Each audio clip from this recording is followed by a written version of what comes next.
સમાચાર સુરેન્દ્રનગરથી સુરેન્દ્રનગરમાં શિયાળો જામ્યો છે ત્યારે પક્ષીઓ અહીં આવતા હોય છે અને જે બ્રિજ છે ત્યાં પક્ષીઓનો વિદેશી પક્ષીઓનો જમાવડો જોવા મળતો હોય છે ત્યારે જાત જાતના દેશી અને વિદેશી પક્ષીઓ અહીં ઉતરી આવતા હોય છે। ભોગાવો નદી બ્રિજ પર વિદેશી પક્ષીઓનો અત્યારે જમાવડો જોવા મળ્યો છે જેમાં સફેદ કલરના વિદેશી પક્ષીઓનો ઘસારો જ અહીં જોવા મળી રહ્યો છે ત્યારે ચણ ચણવા માટે આ પક્ષીઓ છે તે બ્રિજ પર આવતા હોય છે અને આ દ્રશ્યો છે તે નયનરમ્ય હોય છે। લોકો પણ તેને જોવા માટે અહીં ઊભા રહી જતા હોય છે।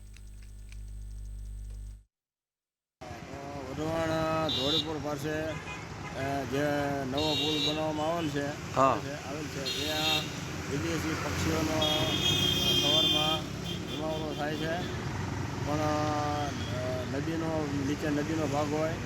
નદી ગંદકી હેડી હોય અને જોઈને સાફ કરવામાં આવે અને તો વધારે પક્ષીઓ પણ આવેલું છે અને એની રણની વ્યવસ્થા